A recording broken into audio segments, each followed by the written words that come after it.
Video बंद ठेवा, बाकीच्यांनी audio video दोन्ही बंद ठेवा आपला.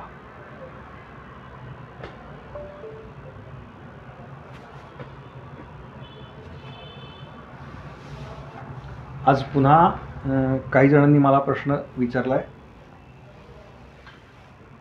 की मेसेज आला आहे म्हणजे की पुस्तक कुठलं घेऊ. तर सगळ्यांना पुन्हा सांगतो, आत्ता कुठलंही पुस्तक घेऊ नका. आत्ता तुम्ही फक्त श्रवण करा, ऐका. पुस्तकं भरपूर उपलब्ध आहेत, पण आत्ता त्या पुस्तकात आणि या ह्याच्यात अडकू नका कुठल्याही. आत्ता फक्त ऐका.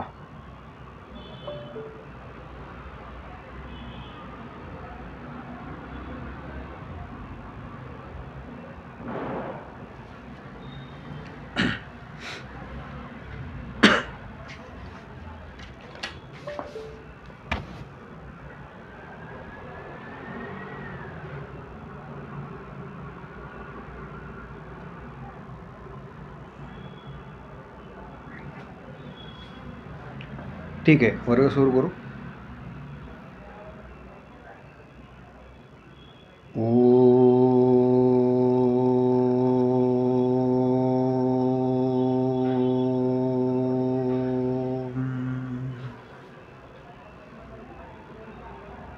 ब्रह्मानंदं परमसुखदं केवलं ज्ञानमूर्तिं द्वन्द्वातीतं गगनसदृशं तत्त्वमस्यादिलक्ष्यम् एकं नित्यं विमलमचलं सर्वधी साक्षिभूतं भावातीतं त्रिगुणरहितं सद्गुरुं तं नमामि. श्रुतिस्मृतिपुराणानाम् आलयं करुणालयं नमामि भगवत्पादं शङ्करं लोकशङ्करम्.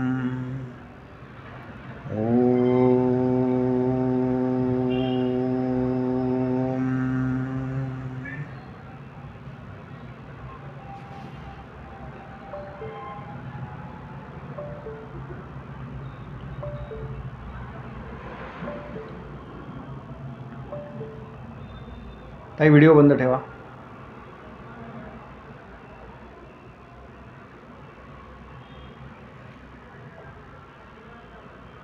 व्हिडिओ बंद ठेवा ताई.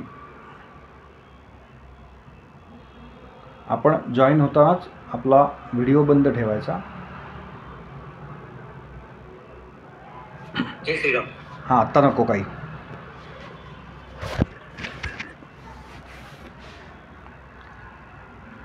मागच्या वेळेला आपण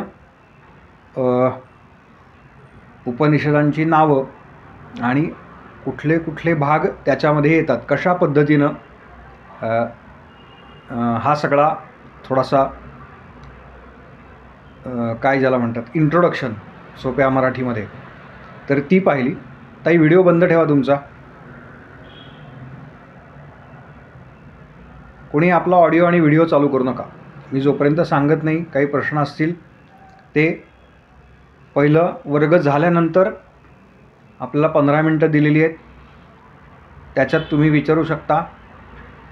लिहून काढा प्रश्न. मी आज सांगितलं आहे की लेखन साहित्य घेऊन बसा साधकांनी. काही शंका असतील तर तुम्ही मला नंतर विचारा, मध्ये मध्ये फक्त डिस्टर्ब करू नका. तर मुळात उपनिषद हा शब्द कसा तयार झाला किंवा त्याचा अर्थ काय आहे हे आपण पाहूया. उप अधिक नि अधिक सद असा शब्द आहे. तर उप याचा अर्थ जवळ किंवा समीप, नि म्हणजे खाली, आणि सद म्हणजे बसणे. हा व्यवहारामधला असा त्याचा अर्थ किंवा या शब्दाची फोड अशा पद्धतीनं करता येते. मग नेमकं कुठे बसायचं, तर गुरूंच्या समीप, पण गुरूंच्या बरोबर नाही.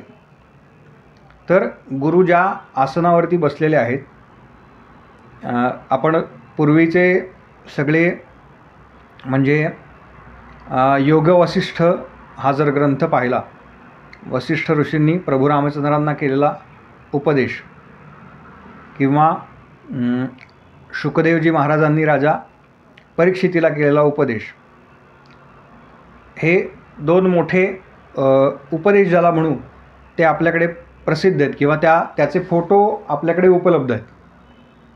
तर त्यात गुरु जे आहेत हे उच्चासनावरती बसलेले आहेत, म्हणजे झाडाच्या पारावरती बसलेले आहेत. पूर्वीचा जर काळ बघितला तर आपली जी गुरुगृही राहून ज्ञानार्जन करणं हा जो विषय आहे, तर तो गुरूंनी उच्चासनावरती बसायचं आणि शिष्यांनी खालती बसायचं, जमिनीवरती. मी अनेक वर्गांना हे सांगतो की आज अगदी ज्यांना गुडघ्याची अडचण आहे, खाली बसता येत नाही, अशांची गोष्ट वेगळी आहे. पण ज्यांना खाली बसता येतं आहे व्यवस्थित मांडी घालून, तर त्यांनी आजसुद्धा हे वर्ग जे लाईव्ह अटेंड करत आहेत, तुम्ही जेव्हा नंतर रिपीट बघतायत ती गोष्ट वेगळी, पण खाली जर मांडी घालून बसलात आणि काय तुमचं लेखन साहित्य जे आहे त्याचा उपयोग केला, तर त्याचा फायदा अधिक आहे, हे लक्षात ठेवा. जे उशिरा जॉईन झालेत त्यांनी ऑडिओ व्हिडिओ बंद करा. तर त्याचा फायदा अधिक आहे. आणि अजून एक गोष्ट याच्यात सांगतो की ज्यांना शक्य आहे, सर्वांनी शक्य करण्याचा प्रयत्न करा की वर्गापूर्वी एक पाऊण तास आधी, अर्धा तास आधी किंवा अगदी 15 मिनटं 20 मिनटं ज्यांना शक्य आहे अशांनी स्नान करून वर्गाला बसा. स्नान अशा करता की आपण एकतर संध्याकाळी हा वर्ग घेतो आहे आणि आपल्या शरीराभोवती एक वलय असतं ज्याला ऑरा म्हणतात. आपल्याकडे पूर्वीच्या काळामध्ये त्रिकाल स्नान सांगितलं जायचं. तर ह्या त्रिकाल स्नानामुळे काय होतं, तर आपला ऑरा हा शुद्ध होतो, स्वच्छ होतो.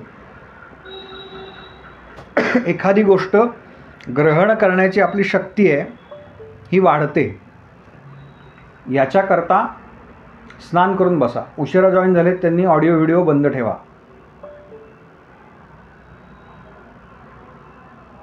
व्हिडिओ बंद करा.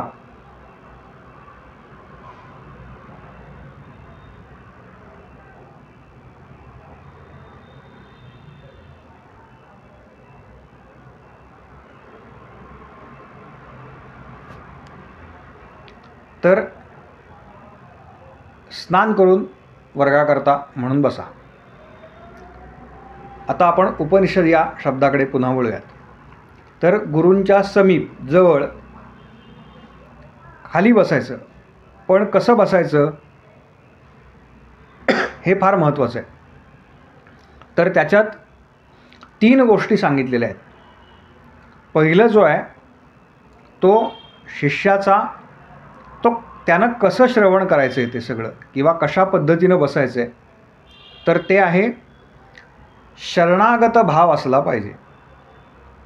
म्हणजे एखादी गोष्ट मला माहिती आहे या न्यायानं जर आपण श्रवणाला बसलो, तर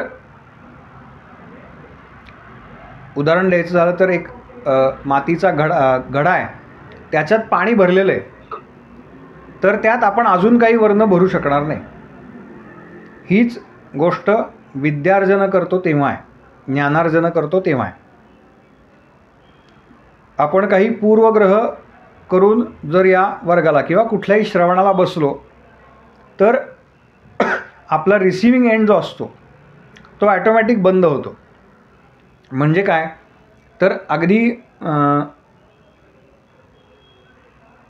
कोणती कथा घ्या, रामायणातली कोणतीही कथा घ्या.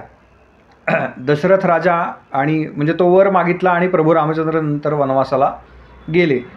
ही कथा आपण लहानपणापासून किमान 100 ते 200 वेळा ऐकलेली असते. पण ती कथा ज्यावेळेला आपण कीर्तनामध्ये किंवा प्रवचनामध्ये किंवा कुठल्याही रामकथा सप्ताहामध्ये श्रवणाला म्हणून बसतो, ती कथा जर मला माहिती आहे, या ग्रहाने आपण बसलो, तर आपण त्यातनं नवीन काही शिकू शकणार नाही. याचं कारण बोलणारा जो वक्ता आहे हा त्या कथेमध्ये काहीतरी वेगळं सांगण्याचा, वेगळं म्हणजे आपल्याला उपयुक्त आहे असं. आपण जेव्हा श्रवणाला बसतो तेव्हा आपल्याला काय उपयुक्त आहे एवढं फक्त आपण घेत असतो.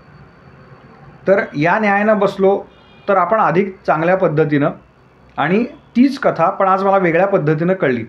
असं बऱ्याच वेळा होतं बघा, की एखादी गोष्ट माहिती आहे पण आज आपण श्रवण केली, आज ऐकली, तर ती वेगळ्या पद्धतीनं, चांगल्या अधिक योग्य पद्धतीनं आपण ती रिसीव्ह केली, असं होतं. याचं कारण काय, तर त्यावेळेला आपला भाव वेगळा असतो. म्हणून गुरूंच्या जवळ बसताना कसं बसायचं आहे हे श्रवण करताना, तर शरणागत भाव, शरणभावानं बसायचं आहे. दुसरं नम्रतेनं बसायचं आहे, नम्रपणे. आणि तिसरं अहंकाररहित होऊन जे ज्ञान मिळवलं जातं.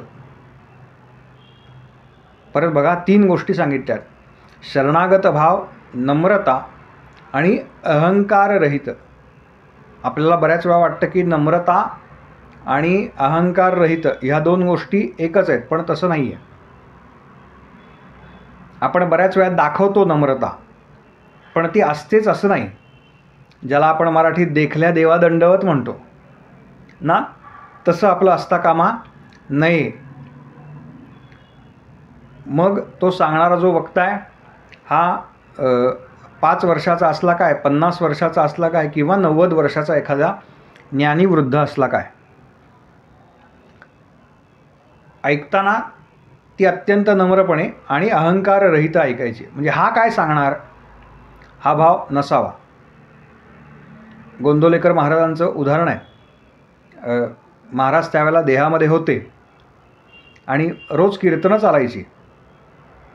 तर एक लहान मुलगा होता 5-6 वर्षाचा, तो छान कीर्तन करत होता. अगदी ऐकले असेल अनेकांनी हा प्रसंग. आणि महाराजांच्या डोळ्यातून गळा अश्रुपात होत होता.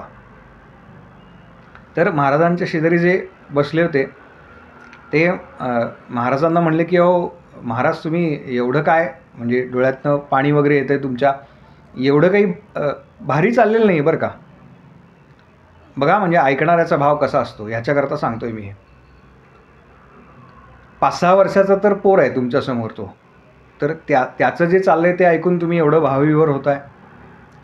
तर महाराज त्याला म्हणाले की तो 5 वर्षाचा आहे का 6 वर्षाचा आहे आणि तो कीर्तन कसं करतो आहे यानं मला काही, म्हणजे हा मुद्दाच नाही म्हणले.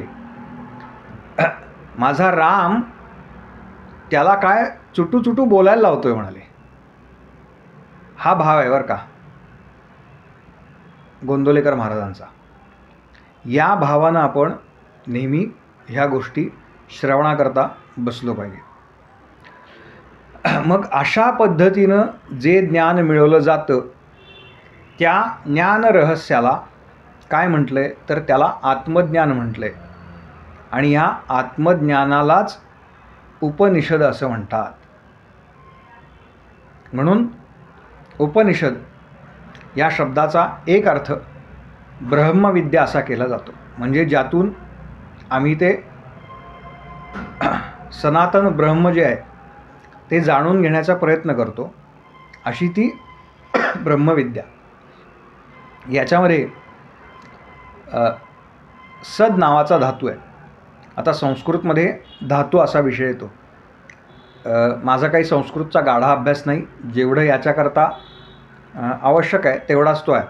त्यामुळे अधिकचा जर कोणाचा असेल तर म्हणजे माझं तेवढं नाही थोडक्यात मला सांगायचं.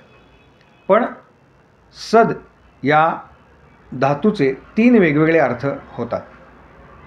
एक म्हणजे विशरण,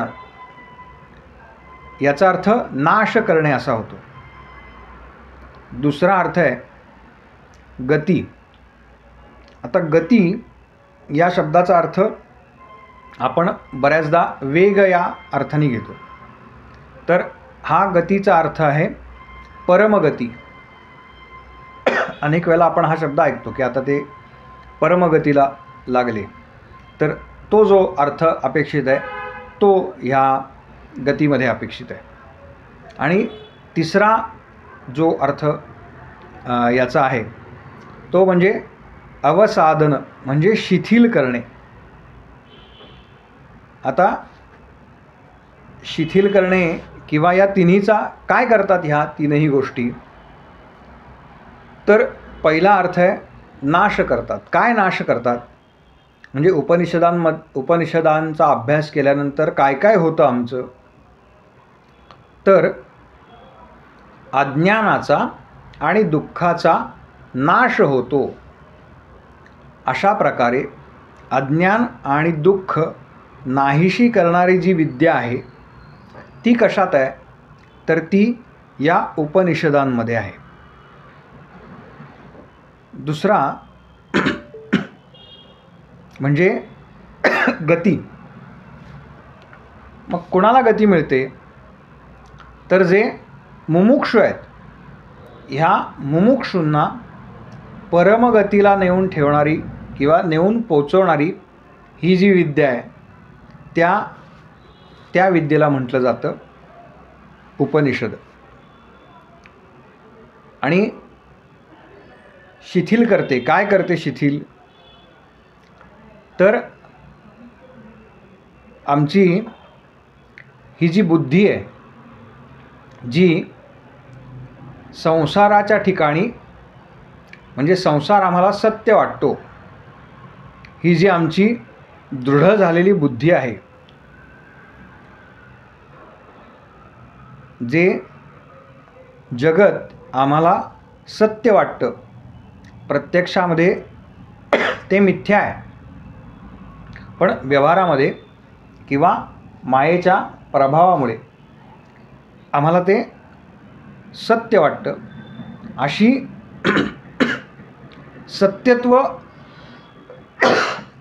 सत्यत्व बुद्धी शिथिल करणारी जी विद्या आहे ती ह्या उपनिषदांमध्ये आहे. आम्हाला जो म्हणजे आमचा देह, आपण देहाला मी म्हणतो, तर वास्तविक या देहाला जन्म आहे, देहाला मृत्यू आहे, देहाला जरा आहे, देहाला व्याधी आहेत. हे जे आमचं इतकं पक्क झालेलं आहे कारण अनेक जन्मांचे संस्कार त्या आमच्यावरती आहेत. म्हणून या सगळ्याचा जो संस्कार आमच्यावरती झाला आहे, जी बुद्धी आमची पक्की झालेली आहे, हा जो दृढभाव झालेला आहे, तो दृढभाव शिथिल करण्याचं काम कोण करतं, तर ते ही सगळी उपनिषद करतात. असा या उपनिषद या शब्दांचा एक अर्थ आहे. आणि अजून एक, जर पारमार्थिक दृष्टीनं बघायचा झाला तर उप याचा अर्थ समीप, जवळ. नि म्हणजे निश्चय आणि सद म्हणजे जो सगळ्यांच्या जवळ आहे तो. असा कोण आहे, तर असा आत्मा आहे. कोणता निश्चय असा की जो सगळ्यांच्या कायम जवळ आहे, किंबहुना आपण सगळेजण तेच आहोत. अशी निश्चयात्मक बुद्धी कुठली आहे, तर ती आहे अहम ब्रह्मास्मी. अहम ब्रह्म अस्मी. ते जे सद नावाचं तत्व आहे, ब्रह्म नावाचं तत्व आहे, वेदांतामध्ये ज्याला वस्तू म्हटलेलं आहे, तेच मी आहे याचा निश्चय हा ह्या उपनिषद शब्दातून आपल्याला कळतो. आणि त्याचबरोबर सद या धातूने 3 प्रकारची फलं दाखवलेली आहेत. 3 प्रकारची फलं दाखवली आहेत.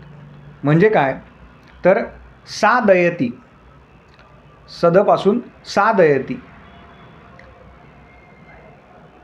म्हणजे नाशयती. काय नाश करतं तर मूलम अज्ञानम, गमयती प्रत्यागात्मनं गमयती आणि शिथिलयती संसारसारतां मतिः शिथिलयती. म्हणजे थोडक्यात काय तर हे जे उपनिषद आहेत ती उपनिषद या ब्रह्मविद्येचा मूळ स्रोत आहे. ही ब्रह्मविद्या काय करते तर आमचे जे संसार पाश आहेत, व्यवहारात आपण ज्याला मी म्हणतो किंवा ज्याच्यामुळे आम्हाला सुखाचा किंवा दुःखाचा अनुभव येतो, हे अनुभव आम्हाला येतच राहणार. याचं कारण आमचे पूर्वजन्मीचे संस्कार आहेत. पण त्याचा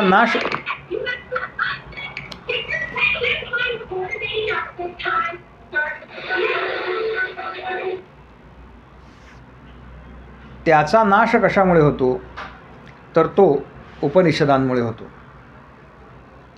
दाविते ज्ञानभानुते अज्ञानतम नाशिते सुख शाश्वत जी देते ती विद्या मिळवू येथे.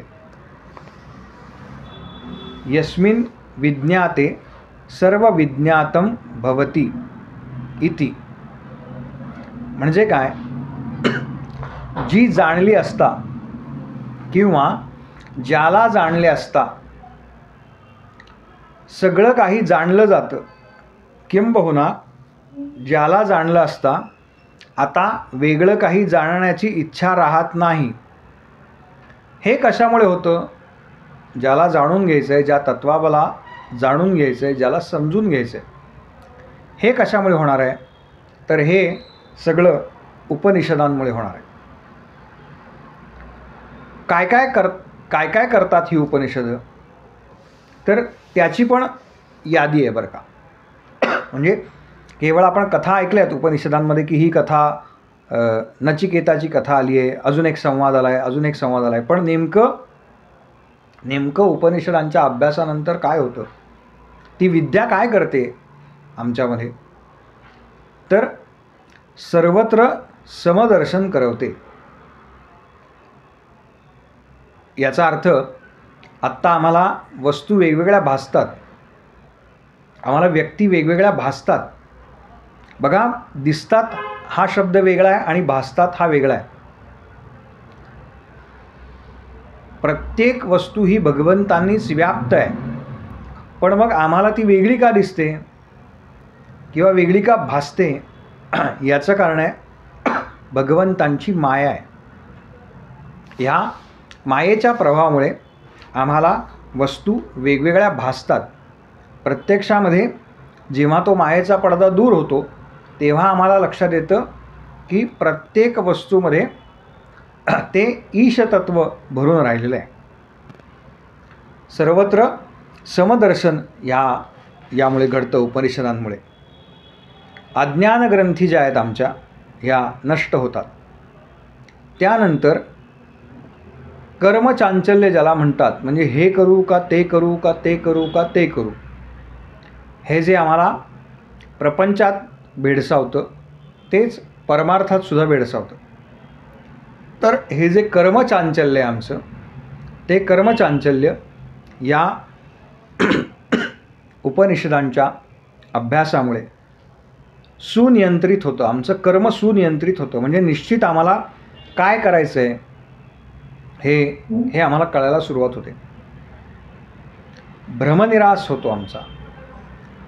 भ्रमनिरास म्हणजे जो भ्रम आहे आपल्याला आत्ता झालेला तो हळूहळू कमी होत जातो. सत्यानुभूती येते. म्हणजे ते ईश नावाचं जे तत्व आहे ते नेमकं काय आहे ते कळायला आम्हाला सुरुवात होते. आणि त्याचबरोबर जी गोष्ट मनुष्य देह धारण केल्यानंतर आमचं जे विहित कर्म आहे ते करता करता आम्हाला ज्या ठिकाणी पोहोचायचं आहे ते काय आहे तर ते त्या ईश नावाच्या तत्वापर्यंत आम्हाला पोचायचं आहे, सत नावाच्या तत्वापर्यंत आम्हाला पोचायचं आहे, ब्रह्म ज्याला म्हणतात त्या ब्रह्मप्राप्तीपर्यंत आम्हाला पोचायचं आहे. तर हे कशामुळे घडतं? तर हे या उपनिषदांमुळे होतं. यातल्या ईशावास्य जे आपण आत्ता सुरुवातीला अभ्यासणार आहोत, या ईशावास्य उपनिषदाला ब्रह्मविद्या उपनिषद असं म्हटलेलं आहे. शुक्ल यजुर्वेदातील वाजसेनीय संहितेचा शेवटचा म्हणजे 40वा अध्याय याला ईशावास्य उपनिषद असं म्हणतात. आता हे उपनिषद याच्यात 18 मंत्र आहेत. मागच्याला कोणीतरी विचारलं की हे 3 महिन्यात किती पूर्ण होईल, किती उपनिषदं पूर्ण होतील? तर हे एक पूर्ण होऊ शकतं, त्याची शक्यता कमी आहे, कारण त्याचा जर विस्तार किंवा अशा पद्धतीनं सांगायचं झालं तर सगळे 18च्या 18 होणार नाहीत. पण काही काळजी करू नका,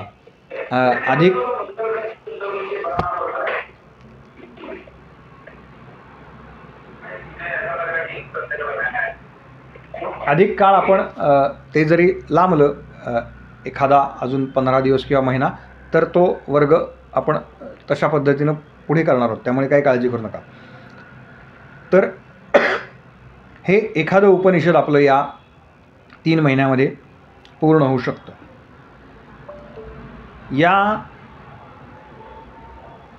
ईशावास्य उपनिषद हे जरी वेदांच्या संहिता भागात येत असलं तरी याचा कर्मकांडांशी कोणताही संबंध नाही, कोणताही किंवा फारसा संबंध नाही. माझं काही वैदिक शिक्षण झालेलं नाही, त्याच्यामुळे मी त्याबद्दल अधिक सांगू शकणार नाही. पण कर्मकांड हा जो भाग आहे त्यातल्या कर्मकांडाशी याचा संबंध येत नाही, पण ज्ञानकांडाशी मात्र निश्चित येतो. याचं कारण ज्ञान प्राप्तीनंतरच आम्हाला आत्म्याचं यथार्थ स्वरूप काय आहे हे कळतं. आत्मा हा कधी कर्मांग होऊ शकत नाही. याचं कारण आत्मा कसा आहे, म्हणजे मुळात आत्म्याचं स्वरूप काय आहे, तर आत्मा हा शुद्ध आहे, नित्य आहे, अपापविद्ध आहे, म्हणजे निष्पाप आहे, एक आहे. सगळ्यांच्या अंतर्यामी जो आत्मा आहे ना, तो सगळ्यांचा एकसारखाच आहे बरं का. त्यानं वेगवेगळ्या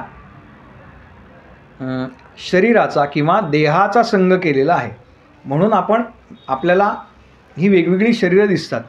पण वास्तविक आपल्या सर्वांच्या अंतर्यामी असणारा आत्मा हा एकच आहे. तो मुळात अशरीर आहे, सर्वगत आहे. आणि या ज्या सगळ्या गोष्टी आहेत आत्ता सांगितलेल्या, या मुळात कर्मविरोधी आहेत. म्हणजे कर्म करण्याकरता 2 लागतात. पण आपण पाहिलं की आत्ता आत्मा हा एक आहे, सगळ्यांच्या अंतर्यामी जो आहे तो एकच आत्मा आहे. कर्माकरता 2 पाहिजेत. मला काहीतरी करायचं आहे तर करणारा मी आणि कर्म अशा 2 वेगवेगळ्या गोष्टी झाल्या. म्हणून आत्मा कधीही कर्मांग होऊ शकत नाही. आणि त्याचबरोबर कर्माची कोणतीही लक्षणं आत्म्याला लागू होत नाहीत.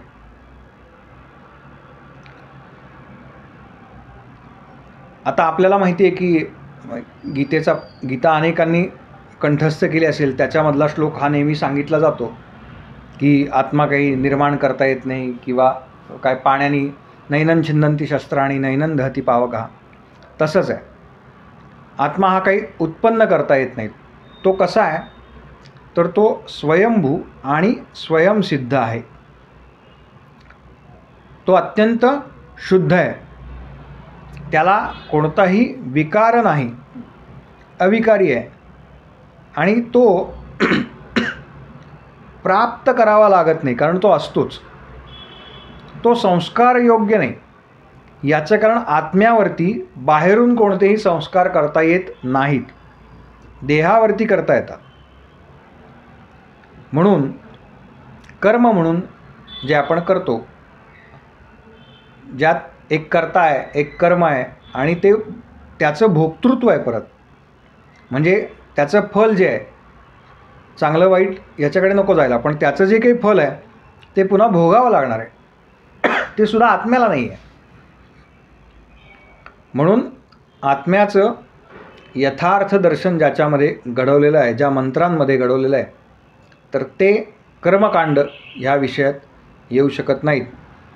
म्हणून ते हे जे ईशावास्य उपनिषद आहे ते जरी वेदांच्या संहितेमध्ये असलं तरी ते कर्मकांडांमध्ये येत नाही. आता कोणताही ग्रंथ असो किंवा ग्रंथ हा शब्द योग्य आहे, तर त्याला अनुबंध चतुष्टय असतं. म्हणजे काय तर प्रयोजन, चतुष्टयातला पहिला भाग आहे प्रयोजन, दुसरा भाग आहे अधिकारी, तिसरा आहे विषय आणि त्याचा संबंध कशाशी आहे. यातलं उपनिषदांचं प्रयोजन काय आहे तर ब्रह्मानंदाची प्राप्ती करून घेणं हे या उपनिषदांचं प्रयोजन आहे. बघा, नीट लक्षात घ्या, आपण हे कशाकरता शिकतो आहे. तर जे सत नावाचं तत्व आहे, वेदांतामध्ये ज्याला वस्तू म्हटले, ज्याला आपण सर्वम खल्विदम ब्रह्म हे जे आहे, हे जे ब्रह्म म्हणतो, किंवा व्यास ज्याला सत्यम परम धीमहि, ते सत नावाचं तत्व म्हणतात. ते काय आहे आणि ते कसं आहे तर सत, चित आणि आनंद स्वरूप आहे. या ब्रह्मानंदाची प्राप्ती करून घेणं हे ह्या उपनिषदांचं प्रयोजन आहे. मग या सगळ्या ग्रंथांचा अधिकारी कोण आहे तर जो मुमुक्षु आहे, म्हणजे ज्याला ज्याला मोक्षाची इच्छा आहे, मोक्षाची प्राप्ती व्हावी असं वाटतं, व्यवहारातली लौकिकातली बंधनं आपली गळून पडावी असं वाटतं, असं कधीतरी आपल्याला वाटलं तर पक्क समजा आपण ह्या सगळ्या ग्रंथांच्या अभ्यासाचे अधिकारी आहोत. आणि याचा विषय काय तर सर्वांच्या अंतर्यामी असणारा आत्मा हा एकच आहे. हा या सगळ्याचा मुख्य विषय. आणि याचा संबंध काय तर आत्म्याचे यथार्थ तत्व जाणून, ते जाणून घेऊन अज्ञानाचा निराश होणे, हा या उपनिषदांचा प्रतिपाद्य आणि प्रतिपादक असा संबंध आहे. आता आपल्या सगळ्यांना शांतीपाठ माहिती आहे. तर उपनिषदांचा जो शांतीपाठ आहे, आपण अनेक वेळा म्हणतो सुद्धा, तर तो पाहू. आणि मग त्यानंतर प्रत्यक्ष आपल्याला उपनिषदांच्या, म्हणजे ईश नावाचं जे उपनिषद आहे, ईशावास्य, त्याच्याकडे वळायचं आहे. शांतीपाठ असा आहे, ओम पूर्णमदः पूर्णमिदं पूर्णात् पूर्णमुदच्यते पूर्णस्य पूर्णमादाय पूर्णमेवावशिष्यते.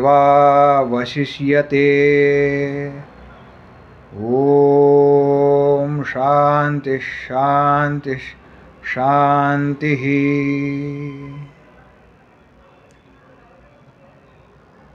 पूर्ण म्हणजेच काय तर ब्रह्म, अद म्हणजे ते, आणि इदम म्हणजे हे. या सगळ्याचा शांतीपाठाचा किंवा शांती मंत्राचा भावार्थ काय तर तो अगदी सोपा आहे. ते पूर्ण आहे, हे पूर्ण आहे, पूर्णातून पूर्ण उदित झालं आहे आणि पूर्णातून पूर्ण काढून घेतलं तरी पूर्ण तशाच पद्धतीनं म्हणजे अविशिष्ट राहते, म्हणजे ते पूर्णच राहतं, ते काही अपूर्ण होत नाही.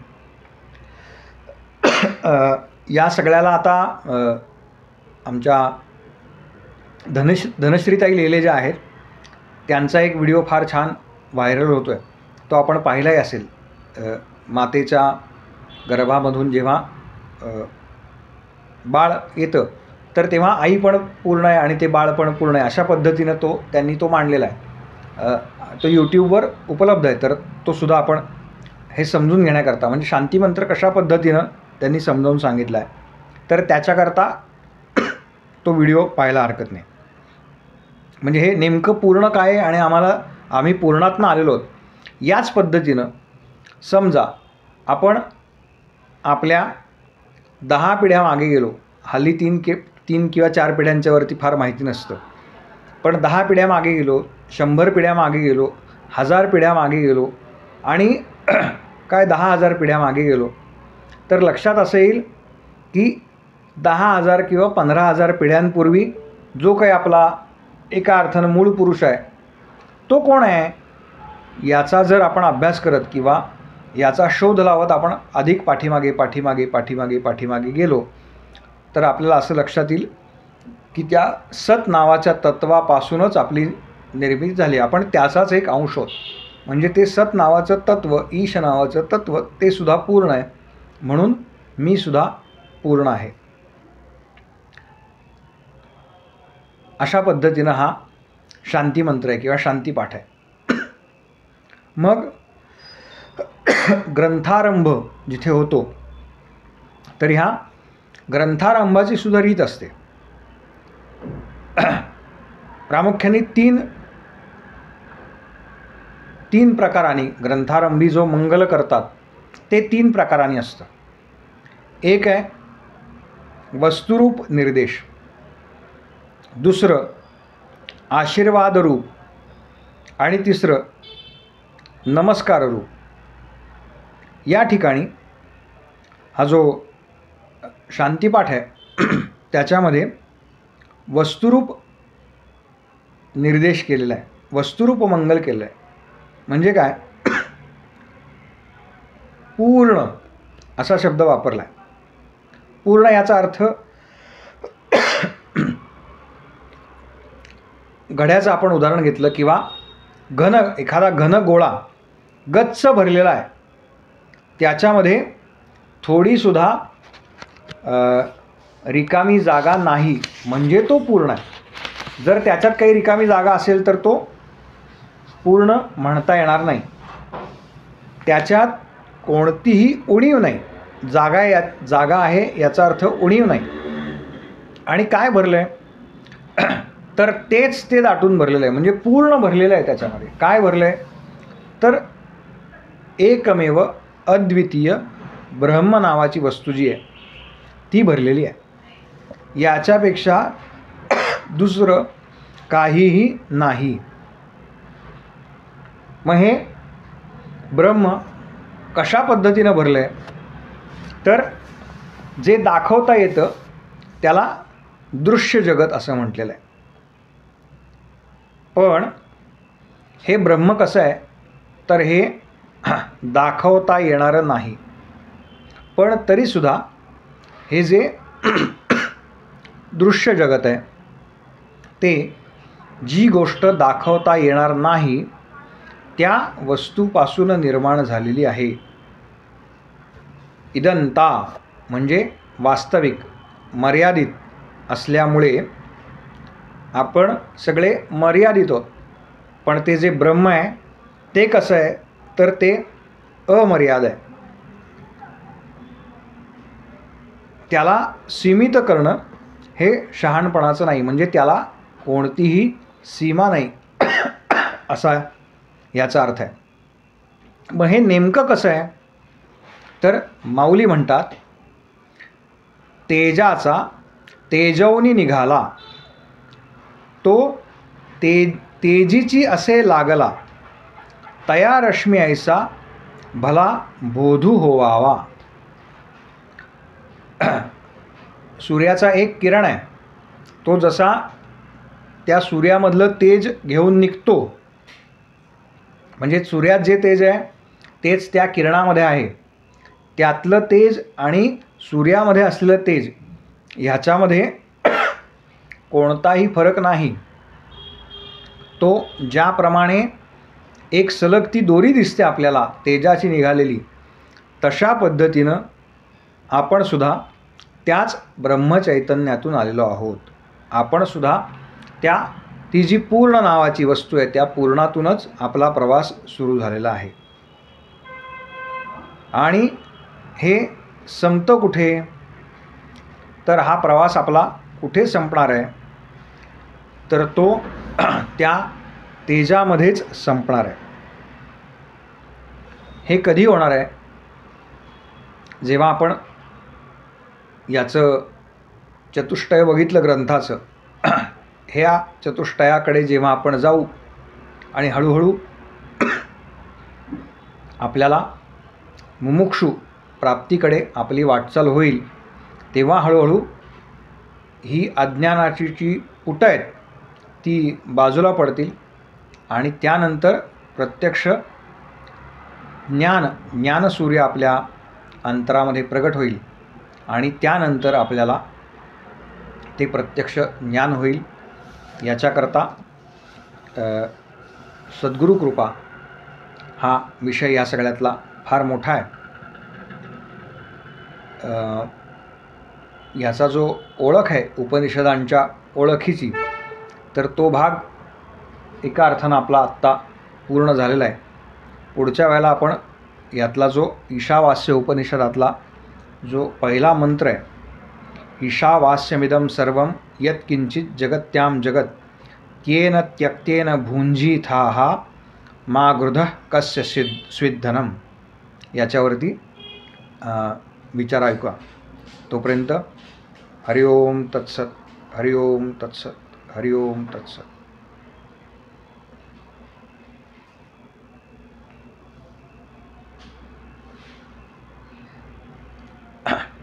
काही विचारायचं असेल तर एक एक जण विचारा. या वर्गाबद्दल विचारा, बाकी वेगळ्या गोष्टी नकोत कुठल्याही.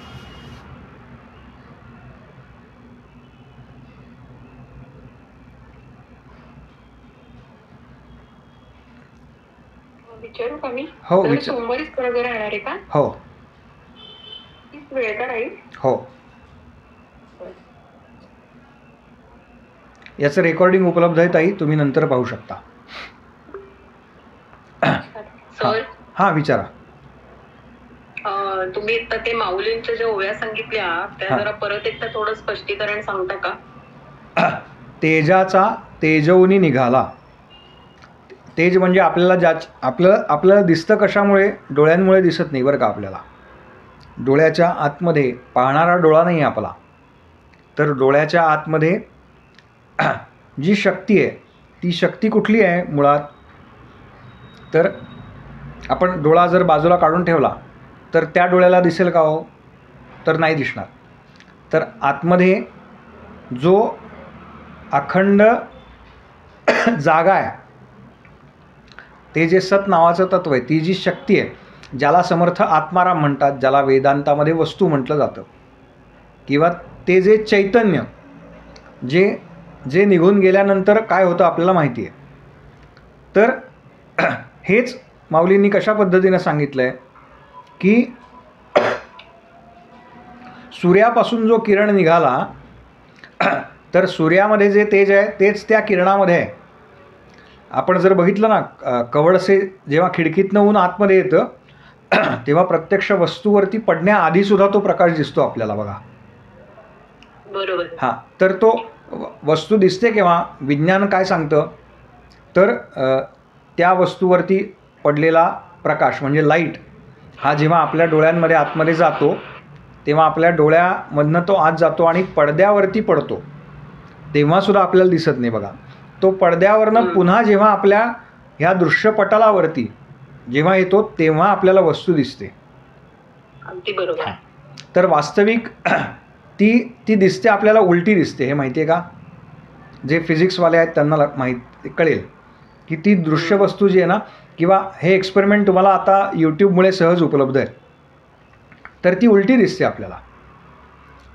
तर माऊलींचेच शब्द आहेत. माऊलींनी एका ठिकाणी सांगितलं आहे की सद्गुरू काय करतात, तर सद्गुरू करी दृष्टी उलटी का दृष्टी सुलटी असा काहीतरी त्यांचा शब्द आहे. हां, दृष्टी सुलटी करी असा शब्द आहे त्यांचा. तर याचा अर्थ काय, तर आत्ता आपल्याला उलटं दिसतंय. उलटं दिसतंय म्हणजे काय दिसतंय, तर आत्ता आपल्याला जे दिसतंय ते जे भासमय जग आहे ते खरं वाटतंय ना. वास्तविक याला एक मोठं स्वप्न पडलेलं आहे असं म्हणतात ना. स्वप्नामध्ये समजा आपल्याला काय कोणीतरी अचानक बघा, मी हे म्हणतो अनेक वेळा की आमची स्वप्नसुद्धा दुर्दैवी असतात. हां, म्हणजे आम्हाला काय अंधारातनं कोणीतरी आलं, आम्ही कुठेतरी पडलो अशी स्वप्न पडतात. समर्थ रामदास स्वामी आले, गोंदवलेकर महाराज आले, सद्गुरू आले, असं कधी आमच्या स्वप्नात होत नाही. हां. हां हां ते याचं कारण आमचे अनेक जन्मांचे संस्कार आहेत ते. तर हे हळूहळू हळूहळू हळूहळू स्वच्छ होत जातात. हे कशाने होतं, तर हे होण्याकरता एकच गोष्ट गरजेची आहे, ती म्हणजे सत्संग आणि श्रवण. ह्या दोन गोष्टीमधून हे होतं. तर त्या सूर्याच्या तेजामध्ये आणि त्या किरणामध्ये त्याची रश्मी म्हणजे दोरी होते बघा एक तयार. तर त्याच्यामध्येच ते तसंच आहे तेज ना, तेच तेज आहे. तशाच पद्धतीनं ज्या गोष्टीपासून आम्ही बाहेर पडलेलो आहोत, ज्या सत्तत्वापासून, त्याच्यात जे तेज आहे तेच आमच्यामध्ये आहे. फक्त त्याची जाणीव व्हायला आम्हाला वेळ लागणार आहे. हे सत्संगाने होणार आहे, हे श्रवणाने होणार आहे. हां, पौर्णिमाताई.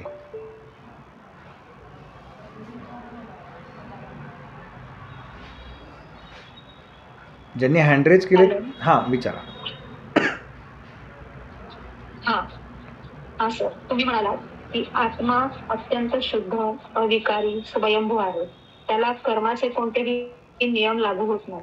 मग आपण मनुष्य गेल्यानंतर जे काही कर्मकांड करतो आत्म्याच्या गतीसाठी, मग ते त्याला कसं काय लागू होतं?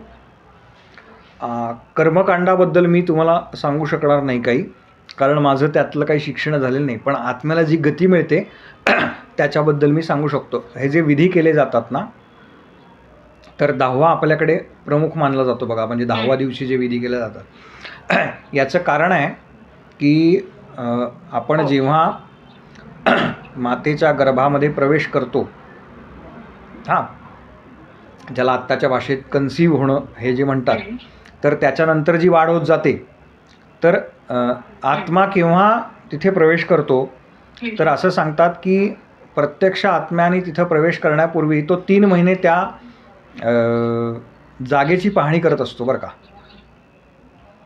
म्हणजे हे घर आपल्याला अनुकूल आहे का नाही, हे नातेवाईक आपल्याला अनुकूल आहेत का नाही. म्हणजे आपल्याला वाटतं की नाही की कुठनं इकडे या घरात पडलो किंवा पडले. तर त्याचा आधी आपण अभ्यास केलेला असतो बरं का. पण ते जे भोग असतात ना, तर ते आपल्याला त्याच ठिकाणी भोगायचे असतात. आणि असं समजू नका की मागच्या जन्मामध्ये फार वेगळ्या लोकांशी आपला संबंध आला होता, त्याच्या मागच्या जन्मात फार वेगळ्या लोकांशी संबंध आला होता, असं नसतं. या जन्मात ज्या लोकांशी आपला संबंध आला आहे, हा संबंध वेगळा कधी होत जातो, जर आपलं साधन म्हणजे साधना, जे काही नामस्मरण, ध्यानधारणा जे काही आहे, ते जर आपण अधिक वाढवत नेलं, तर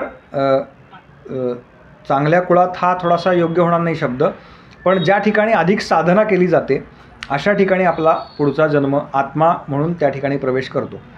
तर पोषक असलेल्या कुटुंबामध्ये, साधनेला पोषक असलेल्या कुटुंबामध्ये, तर ज्यावेळेला देह सोडतो तो आत्मा, तर त्याच्यानंतर 10 दिवस तो घुटमळत असतो तिथे. म्हणून 10व्या दिवशीचा जो कर्मकांड संस्कार आपल्याकडे महत्त्वाचा मानला आहे, तर 10व्या दिवशी त्याला मुक्ती मिळते असं म्हणतात किंवा गती मिळते. आता त्यातल्या तांत्रिक भागात आपल्याला जाता येणार नाही. आणि हेच ज्यांना वीरमरण येतं, वीरगती येते, म्हणजे लढाईमध्ये युद्धामध्ये ज्यांना वीरगती येते त्यांचा आत्मा 5व्या दिवशी त्या ठिकाणाहून जातो असा उल्लेख आहे. पण ह्याच्यातलं मला निश्चित खात्रीशीर माहिती नाही. जेवढं माहिती आहे तेवढं मी तुम्हाला सांगण्याचा प्रयत्न केला. पण सर एक शंका आहे मला. हां. आत्मा जर अविनाशी आहे, त्याला कुठलंही कर्मकांडाचं बंधन नाही, म्हणजे त्याला भावनाही नाही, हो की नाही? हो. पण मग तो घुटमळतो कसा काय? कारण त्यानं देहाशी संग केलाय ना त्या. मग तो तुटत नाही का संघ? म्हणजे आत्म्याला खरं कशाचाच संघ नाही ना. नैनन छिंदंती या उक्तीप्रमाणे त्याला कशाचंच बंधन नाहीये, मग तो घुटमळतो कसा काय? बरोबर बरोबर. पण काय असतं, आपले पूर्वसंस्कार जे असतात ना, हां, आता समजा मी तुम्हाला सांगितलं, म्हणजे मला कल्पना नाही, मी एक उदाहरण म्हणून सांगतोय की तुमचा आणि तुमच्या मुलाचा किंवा तुमच्या मुलीचा खरं तर काहीच संबंध नाहीये. असे 2 प्रकार आहेत. हां. देहाचे परत 5 हे प्रकार पडतात. आपण त्याच्याकडे नको जायला. हां, जीवात्मा आणि सूक्ष्मात्मा असे पण परत त्याच्यात प्रकार आहेत. तर समजा मी तुम्हाला आत्ता सांगितलं की तुम्ही हे जे म्हणताय हे सगळं तुम्हाला पटलं आहे अगदी. तर एक असा विचार करून बघा की काय तुमचा मुलगा किंवा तुमची मुलगी यांच्याशी खरं तर तुमचा काहीच संबंध नाही आहे. हां, हे सगळं तुम्ही मानलं आहे, खोटं खोटं हे सगळं. तर तुम्ही आत्ता कदाचित वर्गात हो म्हणाल, पण वर्ग झाल्यानंतर जेव्हा आपण डायनिंग टेबलवर बसू तेव्हा ते सगळे आपतेष्ट आपलेच असतात ना. बरोबर. हां. तर ते पूर्वसंस्कार आहेत आपले. म्हणजे याचाच अर्थ आता आपण जो अभ्यास केला त्या ज्ञानामुळे त्या आत्म्याचे जे वर्ष म्हणजे जन्मानुजन्म जे संस्कार झाले ते हळूहळू पुसले जातात. पुसले जात नाहीत. कॉन्सेप्ट क्लिअर होते एखादी गोष्ट, तशा पद्धतीनं ते होणार आहे. पुसले जाणार नाहीत संस्कार. तर जे सत नावाचं तत्व आहे त्या तत्वाकडे आपण अधिकाधिक ओढले जाऊ. हां, त्याच्या जवळ जाऊ.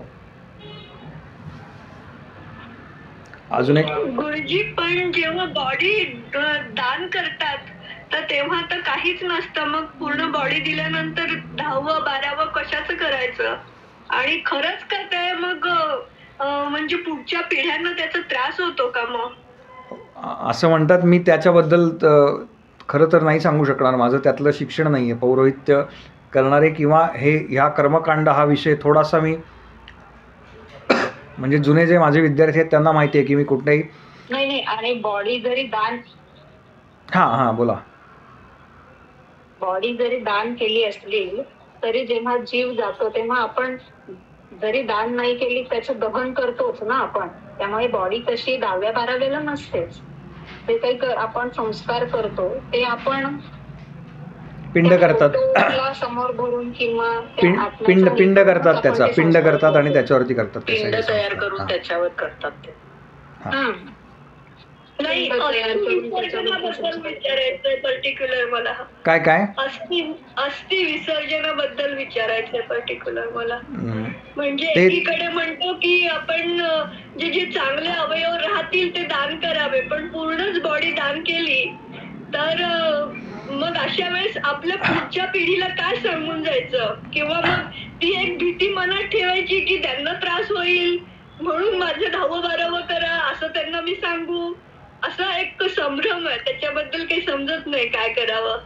संन्यासी जे असतात ना, संन्यासी तर संन्यास घेतल्यानंतर पिंडदान आधीच करावं लागतं. म्हणजे त्याच वेळेला तो एक विधी असतो.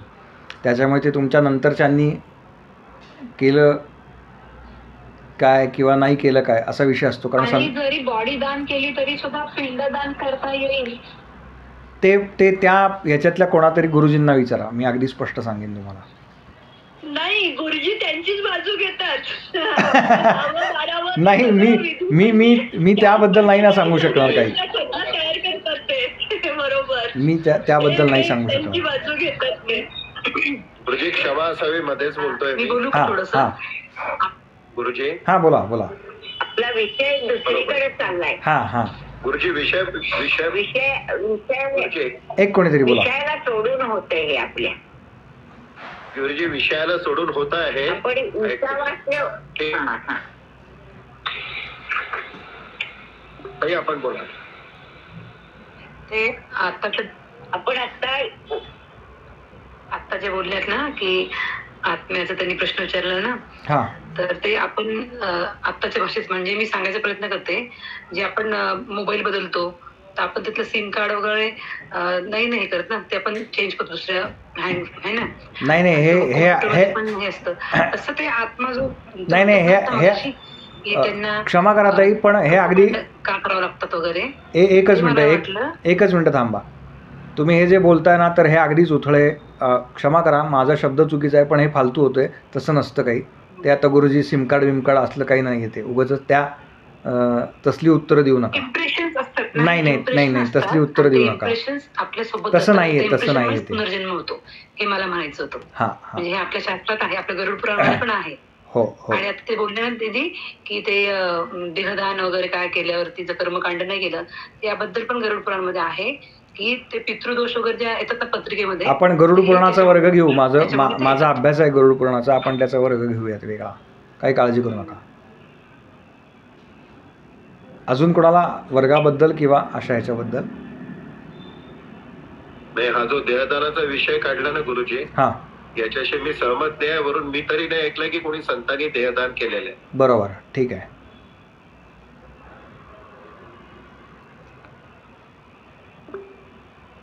हां नेहाताई, काय तुम्हाला विचारायचं आहे? खरंपैकी शेवटचा संस्कार जे आहे ना, मग संत देहदान नाही करत. हे जे कार्यकर्ते लोक आहेत की नाही, अंधश्रद्धा निर्मूलन वगैरे वगैरे इत्यादी जे कार्यकर्ते. हां नेहाताई, काय तुम्हाला बोलायचं आहे? 1-2च मिनटं बरं का, आपली वर्गाची वेळ झालेली आहे.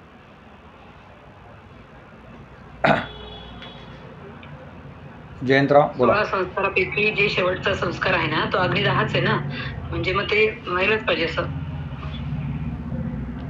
हां त्या विषयाकडे नको जाऊयात आपण. मी म्हणून म्हटलं की तो कर्मकांड जो विषय आहे तो त्या अधिकारी व्यक्तींनी बोलावा. जयंतराव बोला.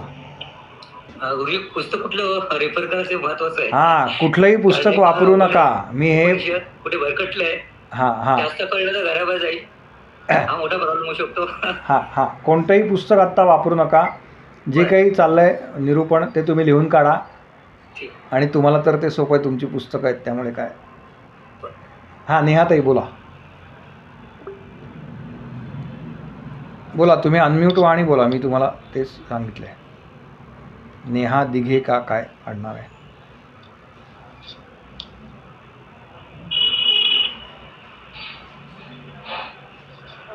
एकूण उपनिषद किती आहे त्यातलं आपण फक्त आता ईशवास्य घेतोय ना? हो एकूण किती आहेत आणि काय ते सांगू शकाल का? मागचा व्हिडिओ बघा.